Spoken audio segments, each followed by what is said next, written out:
The movie begins by showing a not-too-distant future.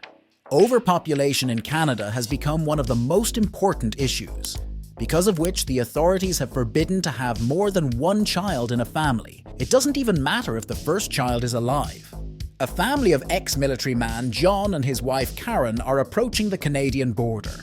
You can tell from their conversation that they are very excited, since there's going to be a new addition to their family. She is wearing a magnetic vest. It should help conceal the pregnancy. The soldiers ask the duo to get out of the car and get ready for the inspection.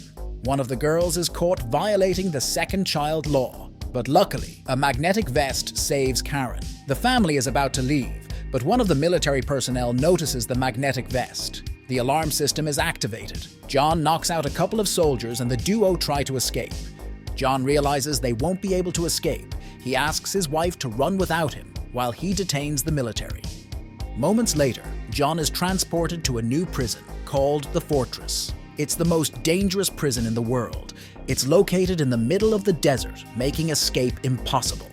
Once the prisoners arrive at the prison, they are greeted by Director Poe. There is a special registration procedure for new prisoners.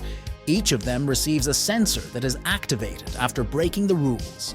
The director explains that once the inmates cross the yellow line, they will be in extreme pain. And after the red line, death awaits them. At this news, a man goes mad, crosses the red line, and dies. Their compartment is located on the 31st floor underground. John will be joined by Nino. Another prisoner, Stiggs, doesn't like the fact that new prisoners have been brought into their cell. In response, the artificial intelligence suggests killing Stiggs, thus freeing up space. To prevent any of the prisoners from escaping, lasers are installed in the cells. Before going to sleep, Abraham advises not to memorize dreams. The robot Zed scans John. He dreams a special show. This dream is transmitted to Director Poe's monitors, and he falls in love with John's wife at first sight. And since dreams are forbidden, the robot wakes John and activates the sensor. A new day arrives, and the prisoner is taken to work. One of the men is on a rampage. John stands up to the guy, causing the robot to reactivate the sensor. To find out who started the fight, Zed takes the trio to the laser chamber. Nino is too afraid of Maddox, because of which Jonah says he started the fight. They take him to Poe, who's watching Karen live, since she's been taken to jail too.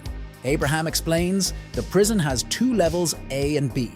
A little while later, a fight breaks out. Karen notices her husband, who although he defeats Maddox, he is not going to take his life. Poe orders Maddox eliminated. John manages to spot the sensor from Maddox's stomach and hands it to Nino. As punishment, he is locked in a memory-destroying machine. Poe sends Karen to her husband to talk him into working security, whereupon the machine is activated. John's eyes are filled with hallucinations. 3 days later, Poe invites Karen over. He's surprised John's still alive. The maximum time a person can stop thinking is 1 hour. As a reward for his resilience, he offers a deal. Karen becomes his plaything, and John leaves prison.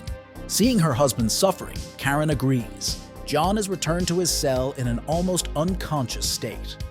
A few days later, Karen notices Poe hooked up to himself with some kind of wires. He reveals that he is an enhanced version of a normal human being. He doesn't need food or sleep. Everyone who is born in this prison is also enhanced. According to their plan, this will help save humanity from starvation. 4 months later, John still hasn't regained consciousness, and Karen manages to put him to sleep. She taps into John's sleep and pulls little John out into the real world. Thanks to this, John's consciousness returns. He asks his cellmates for help in escaping from prison. Abraham thinks it's too dangerous, but agrees to help nonetheless. When meeting Karen in person, he tells her about John's healing. Claire realizes that her plan has worked. What's left is to come up with an escape plan. Diday tells her that he used to love playing computer games and offers to see what's in the sensor from his stomach. Karen steals the crystal and, to avoid being found, hides the crystal in her mouth. Tomorrow, she hands the crystal to Abraham with a request to give it to John. This recognizes the exact layout of the prison, one that shows the road to salvation. As the new day dawns, Abraham returns the crystal to its place. Poe offers to marry him. Karen accepts, and Dee Dee realizes that the device has a magnet that allows the other devices to be removed. While reviewing the surveillance footage, Pio notices Karen stealing the crystal. The prisoner magnetizes the sensors to the pipe and starts a fight. The robot, as always, activates the sensors, producing a massive explosion. The prisoner tries to escape through the pipe, but the robot releases the gas. Styx tries to return but is killed.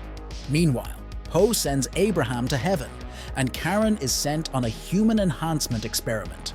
The prisoners capture one of the soldiers and realize that he is an enhanced version of a human.